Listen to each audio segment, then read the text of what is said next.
This is Pastor Tim coming to you from Bend and Lomita United Methodist Churches here in Central Texas, two small churches that serve their communities and serve them well. We invite you to come to our podcast on Sunday morning at 9 o'clock out of Bend. You can worship with us. You can also look at our website at Bend, Texas UMC. We are bringing you with some great themes of the Bible because we believe that once you know the themes of the Bible, it's easier to understand what the Scripture is saying to us.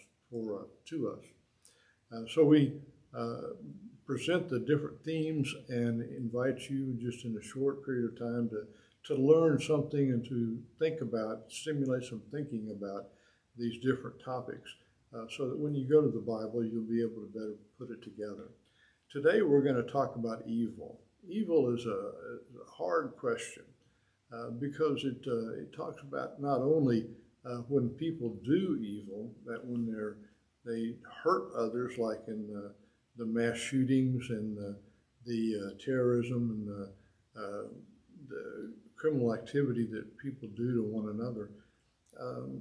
We also believe that there is an evil loose in the world that is something larger than just our individual activities, our individual thoughts and actions.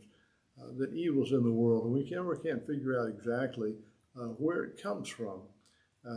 Some people attribute it to God because God controls everything, but the scriptures often say that God does not wish evil on people, that God is not the source of evil. In the book of Job,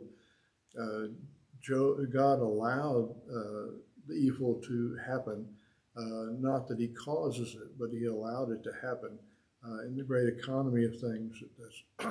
It's part of human life.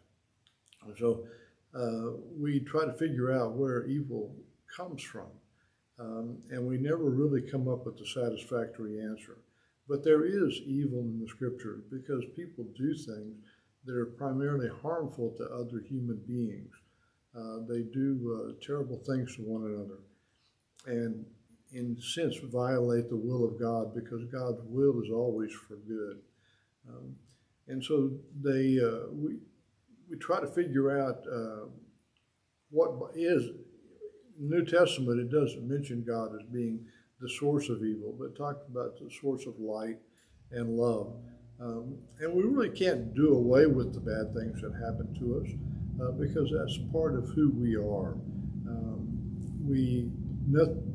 Any parent would be amiss if they didn't allow anything bad to happen to their children because the children would grow up stuttered and immature.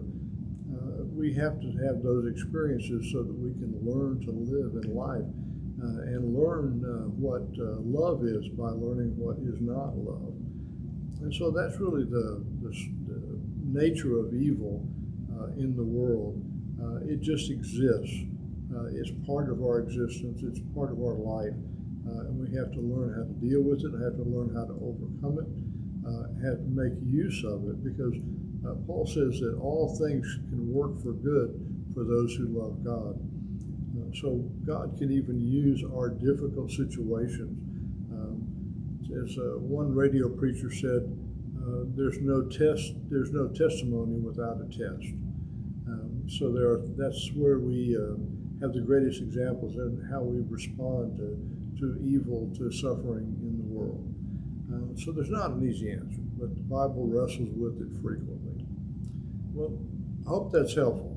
See you next time.